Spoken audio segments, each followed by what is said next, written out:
What's up, guys? Welcome to Gwhisky. My name is Jeff. This is a channel where I offer my thoughts and opinions on a specific whiskey, and if you stick around to the end, I'll be giving it a score as well. If that sounds interesting, hit subscribe down below.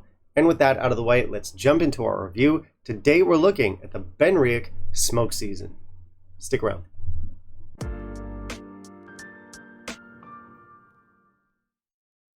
So it's the Benriach we're looking at today. We've got the smoke season with us. I've done a few Benriach reviews on this channel before. I've done all of their aged entry-level offerings. I think we've got two 10s and two 12s in there.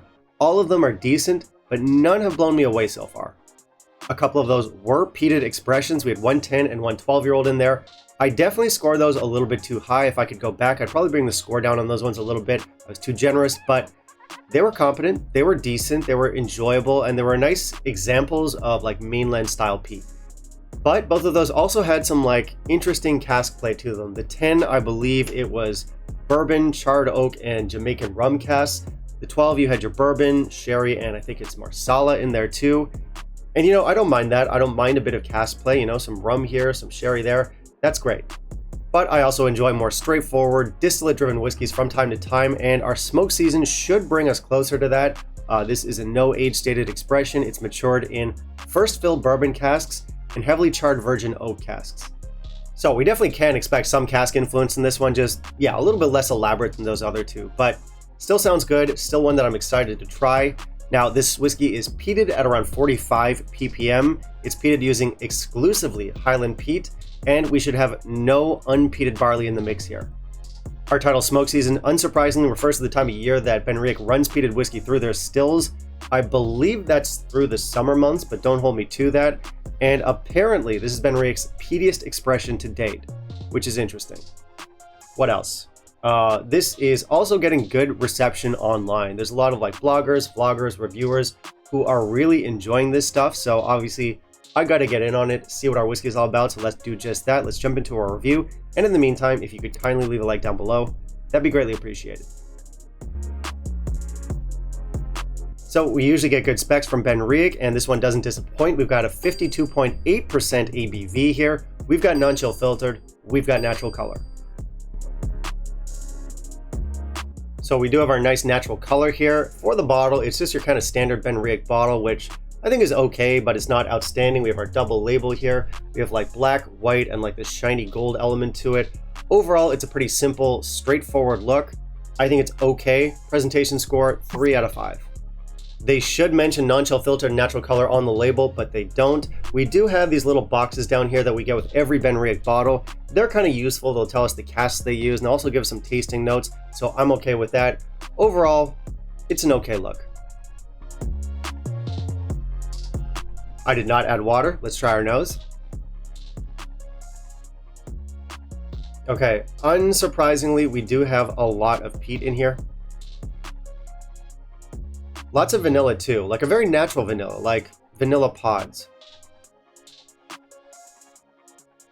We have lemon zest, a little bit of orange, so plenty of citrus in here.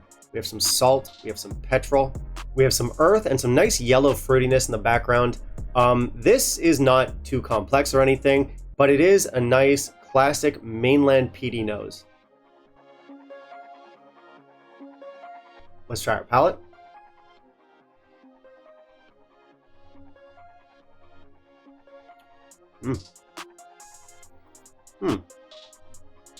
Oily and mouth coating.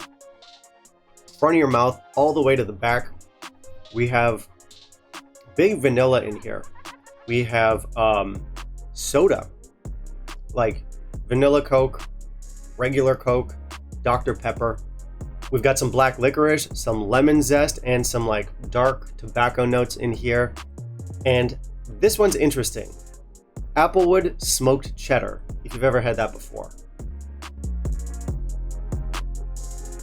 Now our finish.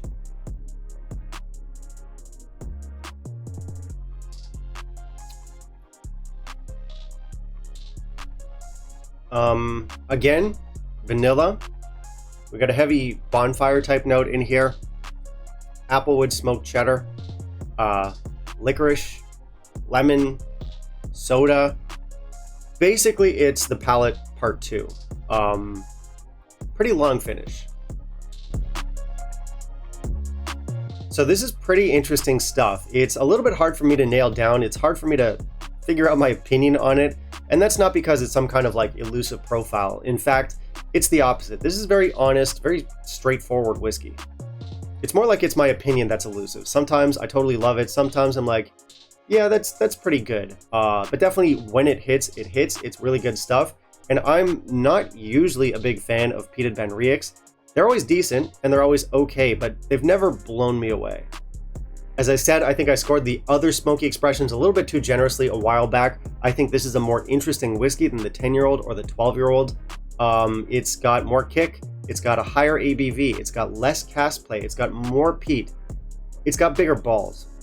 So it's good. We have some cool stuff happening in here. We can start with that applewood smoked cheese note, which is a very specific flavor, but that's what I'm getting and I like it.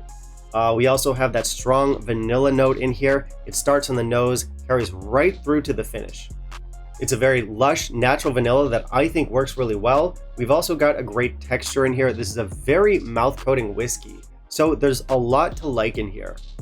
And usually this is the part where I'll say, but, and then talk about something I don't like. But honestly, there's not that much that I don't like in this. It's legitimately good stuff. We have that classic mainland style peaty character. It hits big, it takes over your whole mouth, and it's not too young either. It is young and you can tell, but not so much that it's off-putting. It's just young enough that we have that nice peaty kick to it, so I like this stuff. It doesn't blow me away, but I do think it's really solid. I'm going to score this one an 86, and I think it's one that you should definitely check out if you haven't had it before. And it's interesting because usually I'm a sucker for like maritime peat, like Isla peat or island peat. And I often find myself missing that maritime element from mainland peated whiskeys, but not so much here. We do have salt in this, so, you know, it's not a maritime salt, but you have your salt, you have your intensity, and you have your ruggedness. I guess if I had one complaint about this whiskey is, as I mentioned before, it's a little bit hard for me to nail down just because it tends to hit different. Sometimes that first fill bourbon, heavily charred cask influence feels a little bit heavy-handed, and sometimes it works perfectly. Minor gripe though, it's still my favorite current peated expression from Benriach. I think it's a great ambassador for mainland style peat. It's straightforward, it's ballsy, and honestly, it's just good fun. I'm a fan of this stuff. It might not blow you away, but it's definitely worth checking out. So I do like the value on this one. It's affordable. It is above entry-level pricing, but not by too much. It gives us high ABV. It gives us a natural presentation. It is no age stated, but that's fine. Overall, it's good bang for buck. Okay, that's it for me today, guys. Thank you very much for watching. If you want to help support the channel, please consider becoming a patron. Otherwise, you can like, comment, and subscribe. That's always appreciated. And I do want to hear from you. Have you tried our Benriach Smoke season? What were your thoughts? Finally, down in the comments, you can let me know what you want to see me review next. I'll keep it in mind for my upcoming videos. Bye, guys.